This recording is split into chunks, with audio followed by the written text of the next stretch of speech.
The Malfoys are about order, structure, and rules, whereas the Weasleys are more hippie. They're much more of a unified family. We have a very different idea about what disgraces the name of wizard, Malfoy. Clearly. Arthur Weasley is actually, you know, the real deal. He's a proper dad. Apparently, I didn't know this, but J.K. Rowling said that he's the only real father, the only functional father, which actually he is. The others are kind of surrogate fathers. Your sons flew that enchanted car of yours to Surrey and back last night. Did you really?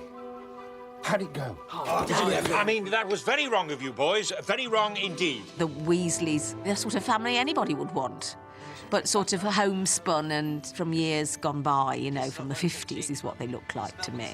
And it's something that people hark back to, isn't it? It's Harry's idea of a good home to be in, and so I think that's what Harry really loves about them. It's not much, but it's home. I think it's brilliant. If after I've done the old expendo ding-dong, yeah, if I let down and then picked it up in some...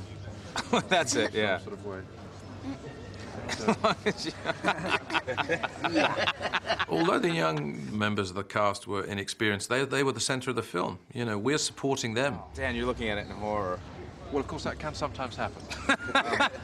They were growing as young artists and young performers, and you could see them acquiring knowledge as they went. Now, kids, one thing everybody's forgetting. After his spell, everybody goes, Emma, really big reaction from you. You're staring in horror. This is your friend, okay? Emendo! You really felt the sort of learning power, the learning spirit of Hogwarts was alive in the very sort of process of the realization of these roles. It was definitely a curse that killed her. Probably the transmogrifian torture. Encountered it myself once in Ouagadougou. The full story is in my autobiography.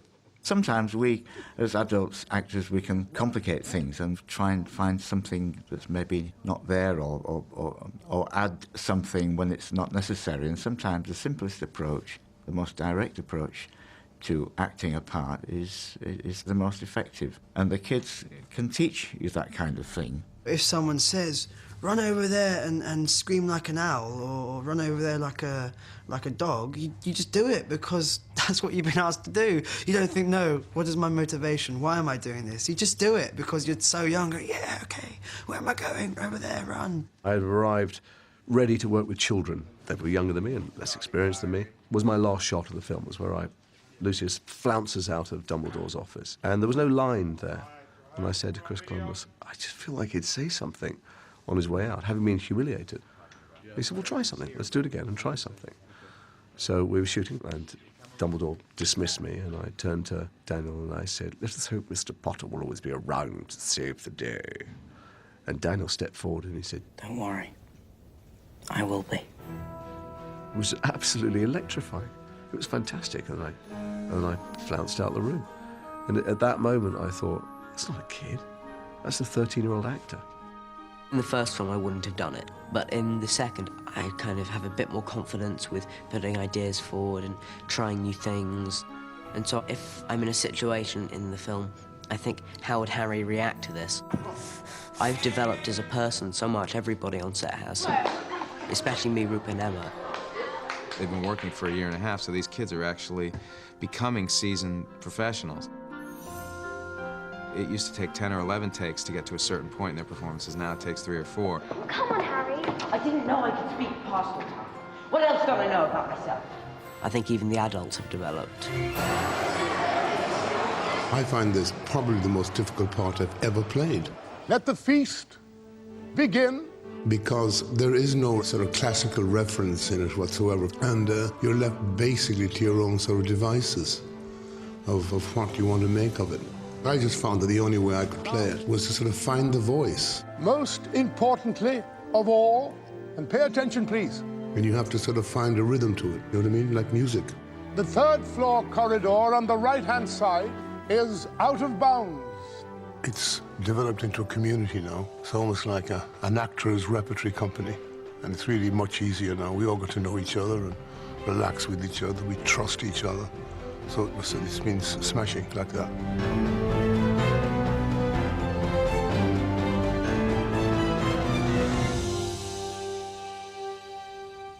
It is not our abilities that show what we truly are.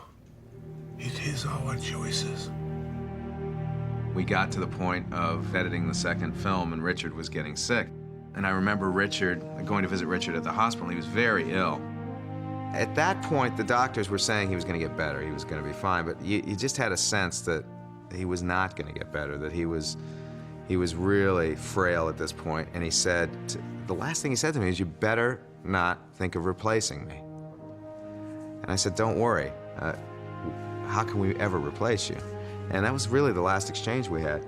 And then he passed away 2 weeks later. There was certainly a sense of great loss. We'd lost a great actor, we'd lost a really nice chap, and we'd also lost Professor Dumbledore.